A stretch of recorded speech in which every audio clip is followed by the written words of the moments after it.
An actual romantic comedy, words to the effect that you will be thankful for, and Destroyed Stopping happened.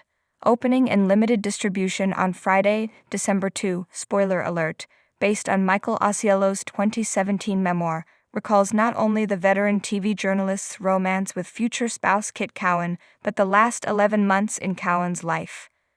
Let's pause right there, shall we? 'Cause you know what? I'm not going to refer to them as Cowan and Ausiello. I'm going to call them Kit and Mike, because that's how I know them. Mike was and is a close friend of mine. We worked together at Soaps In Depth magazine, and he is currently one of my editors at TV Line. Lest you wonder, no, he didn't ask me to write this. In fact, he won't know that I did until you do. Now then, where were we? Ah, yes. Not even Mike could get me to see his movie. I've gone and said it.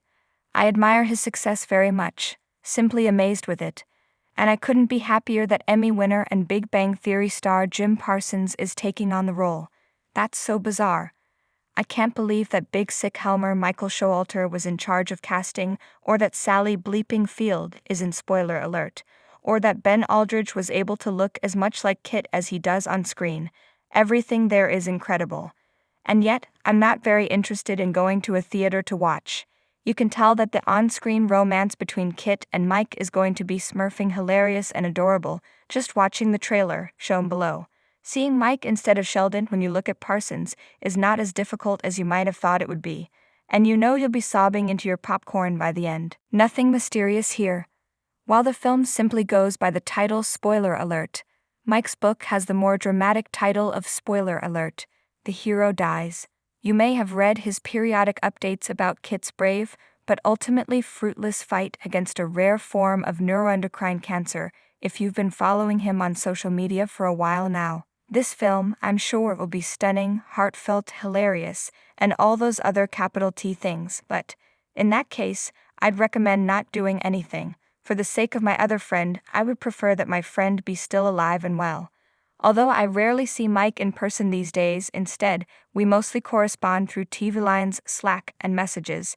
It was always comforting to know that he had Kit to come home to at the end of the day, as well as the other way around, and it was nice to know that Kit was out there. A lot to Mike's disgust, I was always convincing Kit to assist me with my graphic design endeavors. That's in part because I'm terrible at them, and he's phenomenal at them. He's got mad skills. However, I also enjoyed coming up with funny reasons to spend time with Kit and Mr. Scooch, Kit and Mike's cat, and to confuse Kit with my punctuation obsession, which paralleled his fixation with typefaces. Him is referring to Kit, not Mr. Scooch. The Scoocher didn't care one bleep about capitalization or typefaces. In addition, it's annoying to be reminded that I have no plausible pretext around which to hinge a future Kit reunion. This is so annoying that it makes me angry. It breaks me heart to think that Kit won't be there to greet Mike when he gets home tonight. Perhaps the day after or tomorrow. Indeed, ever. I'm aware that I'm acting like a naive child. I'd rather spend time with my pal than see this movie, as expected, of course. Although that doesn't make the statement any less accurate.